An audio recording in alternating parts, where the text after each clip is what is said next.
یہ اس زمانے کی بات ہے جب شہر کے کنارے ایک پرانا مگر باوقار سا گھر ہوا کرتا تھا۔ اس گھر میں کبھی خوشیاں بسیرا کرتی تھیں، مگر وقت کے ساتھ ساتھ وہ خوشیاں خاموش سسکیوں میں بدل گئیں۔ اس گھر کے مالک کا نام نعیم احمد تھا۔ وہ ایک شریف، محنتی اور نرم دل انسان تھا۔ اس کی پہلی بیوی سلمہ نہایت نیک سیرت، باحیا اور محبت کرنے والی عورت تھی۔ سلمہ سے نعیم کی دو بیٹیاں تھیں، بڑی بیٹی حیا اور چھوٹی بیٹی نور۔ حیا سنجیدہ، خاموش طبع اور صبر کرنے والی لڑکی تھی، جبکہ نور شوخ، زندہ دل اور معصوم فطرت کی مالک تھی۔ دونوں بہنیں ایک دوسرے سے بے حد محبت کرتی تھیں اور اپنی ماں کو دنیا کی سب سے بڑی نعمت سمجھتی تھیں۔ زندگی ہمیشہ ایک سی نہیں رہتی۔ ایک دن سلمہ شدید بیماری میں مبتلا ہو گئی۔ علاج بہت ہوا، دعائیں بھی مانگی گئیں، مگر تقدیر کو کچھ اور ہی منظور تھا۔ چند مہینوں کی جدوجہد کے بعد سلمہ اس دنیا سے رخصت ہو گئی۔ اس دن گھر کی دیواریں بھی جیسے رو رہی تھیں۔ حیا اور نور اپنی ماں کے جنازے سے لپٹ کر زاروں قطار روتی رہیں۔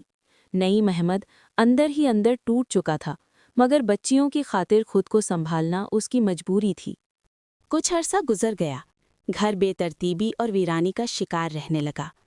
نعیم کے رشتہ داروں نے مشورہ دیا کہ وہ دوسری شادی کر لے تاکہ بچوں کو ماں کا سایہ مل سکے اور گھر دوبارہ سنبھل جائے۔ بہت سوچ بچار کے بعد نعیم نے شائستہ نامی عورت سے نکاح کر لیا۔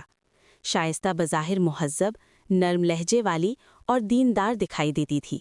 اس کی بھی دو بیٹیاں تھیں، سدرا اور مائرہ۔ شروع کے دنوں میں سب کچھ ٹھیک لگتا تھا۔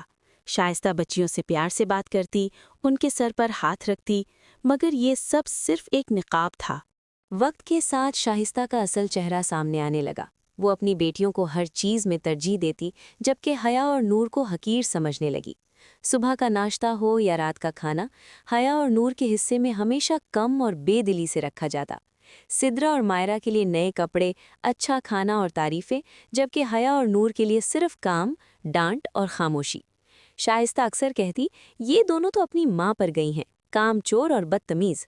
نعیم زیادہ تر کام کے سلسلے میں باہر رہتا اور شائستہ موقع پا کر ظلم کے نئے طریقے آزماتی۔ حیا اپنی چھوٹی بہن نور کو سینے سے لگا کر تسلی دیتی، رو مت نور، امی دیکھ رہی ہوں گی، ہمیں صبر کرنا ہوگا۔ نور معصوم آنکھوں سے پوچھتی، آپا، کیا بابا کو کبھی پتہ نہیں چلے گا؟ حیا خاموش ہو جاتی، کیونکہ وہ جانتی تھی کہ سچ اکثر دیر سے سامنے آتا ہے۔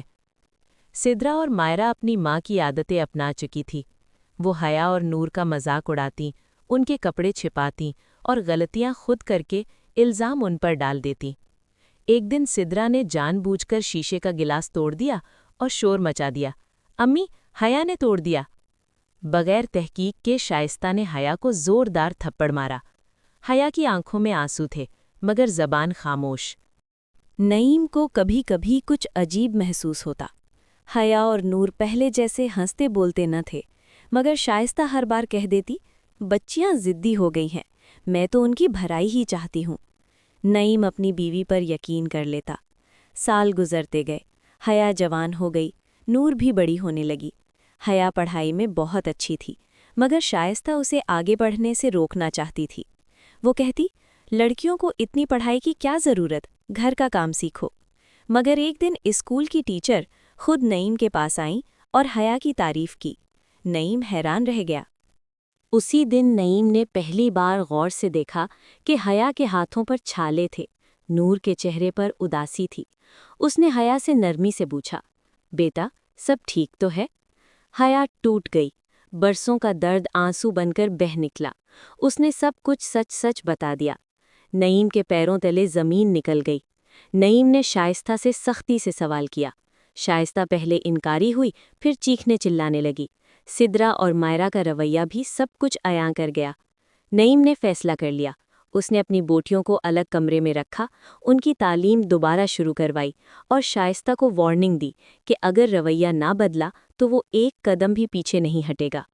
وقت کے ساتھ شائستہ کا غرور ٹوٹ گیا۔ اس کی اپنی بیٹیاں بھی اس کے ہاتھ سے نکل گئیں۔ حیا ایک کامیاب لڑکی بنی، نور ایک نرم دل انسان۔ دونوں نے کبھی نفرت کو دل میں جگہ نہ دی۔ حیا کہا کرتی، صبر آسان نہیں، مگر انجام ہمیشہ سچ کے حق میں ہوتا ہے۔ اور یہ کہانی ہمیں یہ سبق دیتی ہے کہ ظلم وقتی ہوتا ہے مگر سچ اور صبر ہمیشہ زندہ رہتے ہیں۔